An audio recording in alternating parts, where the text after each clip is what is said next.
तो कल ही बोले थे आप लोगों को, क्या बोले थे? हिंदी का ऑब्जेक्टिव क्वेश्चन याद करके लाना, जो चैप्टर 1 है। चैप्टर 1 का नाम क्या है? श्रम विभाजन और जाति प्रथा। तो हम बोले थे हम पूछेंगे, तो हम इस वीडियो में तुमको ऑप्शन भी देंगे, 4 ऑप्शन, उनमें से एक को सही होगा बताना है। और जो आप लोग इंटरनेट पे देख रहे हैं, यूट्यूब पे या फिर फेसबुक पे, जिस भी प्लेटफॉर्म पे देख रहे हैं, अगर आपको भी आंसर पता है तो आप हमें कमेंट सेक्शन में लिख के बता सकते हैं, क्योंकि यहाँ तो लाइव चैट है नहीं ऑप्शन कि आप चैट में लिखेंगे, और ये रिकॉर्डेड वीडियो रहेगा, तो आप हमें कमेंट में लिख के बता सकते हैं कि इसका आंसर क्या हो सकता है। या फिर अगर आप पहली बार देख रहे हैं तो आराम से देखिए, क्योंकि ये क्लास के अंदर का ही वीडियो है, मैं स्पेशल कोई अलग से रिकॉर्ड नहीं कर रहा हूँ। तो यहाँ पे बच्चों से पूछेंगे, वो बताएगा, अदरवाइज नहीं पता तो मैं बताऊंगा। तो चलो पहला क्वेश्चन है, जिसको आंसर पता होगा जोर से बोलेगा थोड़ा सा, ठीक है।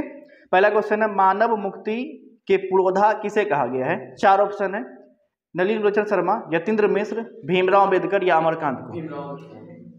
भीमराव। अच्छा, अगला है, भारत में जाति प्रथा का मुख्य कारण क्या है?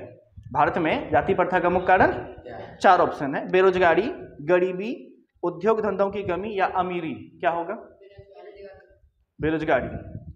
अगला क्वेश्चन है, क्वेश्चन नंबर 3, जाति प्रथा स्वाभाविक विभाजन नहीं है, क्यों? कह रहा है कि जाति प्रथा जो है ये विभाजन का स्वाभाविक विभाजन नहीं है, ऐसा क्यों? 4 ऑप्शन है, भेदभाव के कारण, शोषण के कारण, गरीबी के कारण, रुचि पर आधारित नहीं होने के कारण। सोचो तुम कोई जाति का है, तुमने क्या किया कि जाति के अनुसार तुमको काम दे दिया, ठीक है, जाति के अनुसार क्या कर दिया? काम दे दिया। तुमको उस काम में मन नहीं लग रहा, लेकिन डिफाइन कर दिया कि तू ई जाति का यही काम करेगा, तो अच्छा लगेगा तुमको? तेरा मन है कि कोई बढ़िया काम करे, लेकिन बढ़िया काम जो है बड़का जाति वाला करेगा, तो तुमको कैसा लगेगा? खराब लगेगा ना। लेकिन अभी ऐसा नहीं है, अभी कोई भी इंसान कोई भी काम कर सकता है। अगला क्वेश्चन है, श्रम विभाजन और जाति प्रथा के लेखक कौन है? इसका ऑप्शन दिए बिना बताइए। भीमराव। अगला सवाल है, लेखक बेरोजगारी का प्रमुख और प्रत्यक्ष कारण किसे मानते हैं? जो लेखक है, लेखक कौन है? भीमराव। कह रहे कि बेरोजगारी का प्रमुख और प्रत्यक्ष कारण किसे मानते हैं? अशिक्षा को, जनसंख्या को, जाति प्रथा को, उद्योग धंधों की कमी को? जाति प्रथा को। अच्छा, एक और सवाल है, अंबेडकर की दृष्टि में भाईचारे का वास्तविक रूप कैसा होता है? कह रहा दूध और शक्कर के मिश्रण की तरह, दूध और पानी के मिश्रण की तरह, तिल और तंडुल के मिश्रण की तरह, पानी और नमक के मिश्रण की तरह। दूध और पानी के मिश्रण की तरह नहीं। अगला सवाल है, भारतीय संविधान के निर्माण में महत्वपूर्ण भूमिका किसकी है? भारत का जो संविधान है, 26 जनवरी मनाते हैं ना, कुछ दिन के बाद मनाएंगे ना, जलेबी खाने के लिए है, जलेबी खाने। तो भारतीय संविधान के निर्माण में महत्वपूर्ण भूमिका किसकी है? ज्योतिबा फुले की, महात्मा गांधी की, राजगोपालाचारी की या भीमराव अम्बेडकर की? अच्छा, भीमराव अम्बेडकर जो था, इसका जन्म कहाँ हुआ था पता है? कौन राज्य में हुआ था? मध्य प्रदेश में। अगला सवाल है,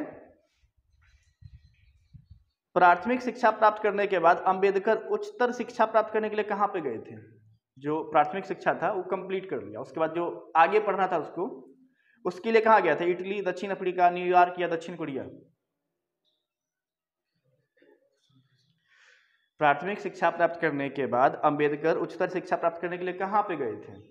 इटली, दक्षिण अफ्रीका, न्यूयॉर्क या दक्षिण अमेरिका? न्यूयॉर्क नहीं। अंबेडकर के चिंतन व रचनात्मकता के प्रेरक व्यक्ति कौन है?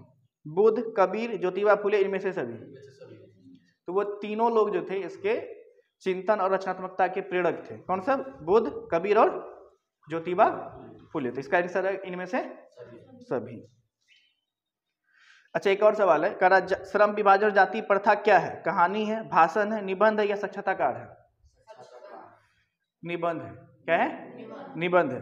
लेकिन श्रम विभाजन जाति प्रथा जो है, ये जब लिखे थे अंबेडकर जी, उस समय ये भाषण था। कौन सी था? भाषण था, जो लाहौर में देना था। पहले लाहौर इंडिया में था, अभी कहाँ है वो? पाकिस्तान में। तो भाषण देने के लिए लिखे थे और इंग्लिश में था। इसको ललई सिंह यादव जो कुंची कर दिया कन्वर्ट हिंदी में, तो वो भाषण था, जब हिंदी में कन्वर्ट किया तो कुंची हो गई निबंध। समझे?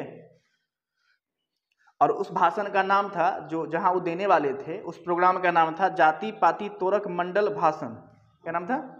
जाति पाति तोरक मंडल। और ये भाषण कहाँ होने वाला था? लाहौर में। अभी लाहौर कहाँ पे है?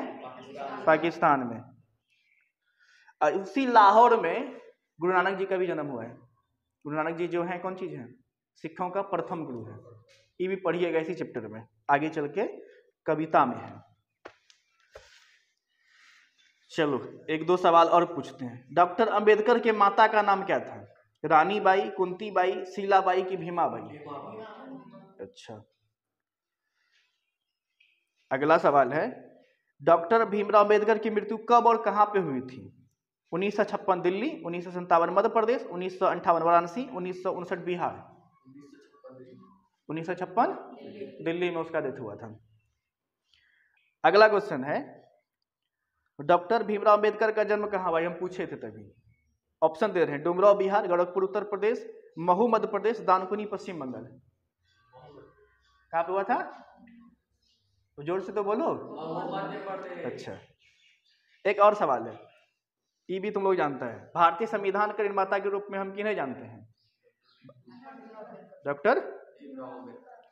एक और सवाल है, अंबेडकर का वाङ्मय हिंदी के कितने खंडों में प्रकाशित हो चुका है? 15 खंड, 17 खंड, 19 या 21 खंड? 21 खंड। चलिए एक और सवाल है, करा डॉक्टर, ये सबसे अंतिम सवाल है, ठीक है, हालांकि इसमें सवाल तो बहुत है, हम बीच बीच से कहीं कहीं उठा के पूछे हैं। तो करा डॉक्टर भीमराव अंबेडकर ने किस प्रथा को आर्थिक पहलू से खतरनाक माना है? सती प्रथा, दहेज प्रथा, बाल विवाह या जाति प्रथा? जाति प्रथा। नहीं। तो आज के वीडियो में चलिए इतना ही, ठीक है, जितना डिस्कस हुआ। कल के वीडियो में फिर इसका नेक्स्ट चैप्टर, जो सेकंड चैप्टर है, उनको पढ़ के आना है, उनको याद करके लाना है। और आने वाले समय में किसी भी चैप्टर को जब शुरू करेंगे तो पहले क्या करेंगे, लेखक के बारे में बात कर लेंगे, लेखक का परिचय जान लेंगे। जब लेखक का परिचय जान लोगे तो क्या होगा कि तुम्हारा ऑब्जेक्टिव ऑटोमेटिकली बहुत सारा बन जाता है। लेखक के बारे में लिखल रहता है ना किताब में, जब उसको पढ़ोगे तो तुम्हारा बहुत सारा ऑब्जेक्टिव क्या हो जाएगा, अपने आप बन जाएगा। और जो ऑब्जेक्टिव तुम याद करते हो, इसी को क्वेश्चन बैंक में भी मिलाना है कि ये परीक्षा में पूछा है कि नहीं पूछा है। और मॉडल पेपर में भी बताया गया है कि ये पूछा है कि नहीं पूछा है। साइड में ना 21, 22 ए करके लिखल रहता है, ये देखे हैं? किताब तो है नहीं आपके पास, देखे हैं ना? तो उसमें जो लिखल रहता है उसका मतलब क्या होता है कि 21 के परीक्षा में पूछा था, 22 के परीक्षा में पूछा था। अगर ए देके 1 लिखल है, इसका मतलब प्रथम सिटिंग में, फर्स्ट सिटिंग में। और ए देके 2 लिखल है, इसका मतलब सेकेंड सिटिंग में। और आप लोग का परीक्षा कौन सिटिंग में होता है? फर्स्ट की सेकेंड सिटिंग में होता है। 9 बजे के 12 बजे के बाद वाला जो सिटिंग होता है सेकेंड में। फर्स्ट सिटिंग होता है 9 बजे से 12 बजे वाला में। तो अपना सिटिंग का भी ध्यान रखना है, उसके हिसाब से आपको तैयारी करना है। तो कल हिंदी का सेकंड चैप्टर करके लाइए, कल फिर पूछेंगे और फिर डिस्कस करेंगे इसके बारे में। और आप लोग भी जो वीडियो देख रहे हैं, तो आप लोग भी अभी से स्टार्ट कर दीजिए पढ़ना, और अभी से ऑब्जेक्टिव करते चलिए। राइटर का आप जो है, राइटर के बारे में जो भी लिखा रहता है बुक में, उनको पढ़िए, उनको समझिए। तो इनसे होगा क्या कि आप धीरे धीरे ना प्रैक्टिस कर पाएंगे और चीज़ों को समझ पाएंगे ठीक से। तो उम्मीद करते हैं इस वीडियो से आप भी कुछ सीखे होंगे। तो आपसे मिलते हैं अगले वीडियो में। तो आज के लिए इतना ही, और कल वाला वीडियो के लिए आप भी लोग भी तैयार हो जाइएगा। तो और अगर आपको आंसर पता होता है तो हमें कमेंट सेक्शन में लिख के बताइएगा। तो चलिए मिलते हैं आप लोगों से कल।